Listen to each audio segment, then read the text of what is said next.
কিছুদিন আগে লিখেছেন বা বলেছেনও যে জীবনকে আল্লাহর কাছে ওয়াকফ করে দিচ্ছি। তার মানে কি আপনার জীবন ঝুঁকিতে আছে ভবিষ্যতে? অন্তত একদিনে 10টার বেশি নাম্বার থেকে সরাসরি হত্যার হুমকি দেওয়া হয়েছে, ভিন্ন ভিন্ন 10টা নাম্বার থেকে। সেই 10টা নাম্বার সহ শাহবাগ থানায় জিডি করেছি, এরপর থেকে আর এর কোনো ইমপ্রুভমেন্ট পাই নাই। তো এটা আপনারা আবার অনেকে মিডিয়া বলবে যে তাহলে আপনি জিডি করেন নাই কেন, এই জন্য করে রাখা। কিন্তু এই জিডি বা কোনো কিছু আমাদেরকে সুরক্ষা দেবে সেটা আমরা মনে করি না। আমি যখন ইনসাফের লড়াই করি তখন তো সেখানে পরাজয়ের কিছু নেই। আমি বেঁচে থাকলে আমি গাজী হিসেবে লড়বো, আমি মরে গেলে শহীদ হয়ে আল্লাহর কাছে চলে যাব।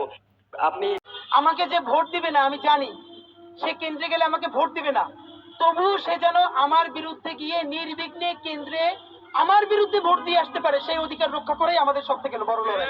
গুলি করার আগ পর্যন্ত কোনো কিছুটা আমাদের গায়ে লাগে না। যতক্ষণ না পর্যন্ত বুকে বা মাথায় গুলি চলবে ততক্ষণ পর্যন্ত আমরা কোনো স্ট্রাগল মনে করি না, এবং এক্সট্রা কোনো সিকিউরিটি লাগবে না। শুধু আমাদেরকে যদি কেউ গুলি করে মেরে ফেলে তাকে যেন ধরে বিচার করা হয়। আপনি যদি আজকে আমাকে, জাবেরকে, আমাদের টিমকে মেরে ফেলেন এবং তার যদি বিচার করতে না পারেন তাহলে নতুন কেউ জন্মাবে না। শুধু এই জন্য তার বিচার করে ফেলতে হবে, আর কিছু স্পেশাল সিকিউরিটি লাগবে না। আমরা মেরে ফেললো কবরেই তো যাবে। আর ব্যাপারটা তো এমন না যে যে এসির মধ্যে মারা গেল তার মৃত্যু কষ্ট কম, বরং জীবনে তো পাপ আমাদের সবারই আছে। হয়তো আমার প্রচন্ড পাপ থাকা সত্ত্বেও আমি একটা ইনসাফের পক্ষে দাঁড়ানোর কারণে আমার এই মৃত্যুর মধ্যে দিয়ে আল্লাহ তোমার মাফ করে দিতে পারে। যুগে যুগে মরে যাব, আমরা সবাই হাতি হব, এই স্লোগানে উত্তাল শাহবাগ। আপনারা জানেন যে কিছুক্ষণ আগে সিঙ্গাপুরে ঢাকা বিশ্ববিদ্যালয়ের তরুণ মেধাবী শিক্ষার্থী ইনকিলাব মঞ্চের মুখপাত্র শরীফ ওসমান হাদি শেষ নিঃশ্বাস ত্যাগ করেন। ভারতীয় আধিপত্যবাদের বিরুদ্ধে কথা বলার কারণে আজকে তাকে দুনিয়া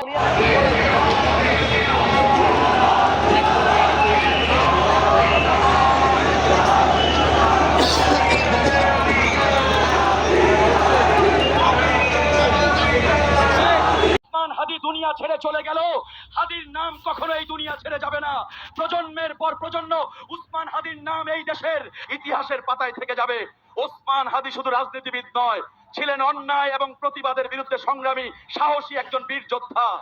উসমান হাদি দুনিয়া ছেড়ে চলে গেল, হাদির নাম কখনো এই দুনিয়া ছেড়ে যাবে না।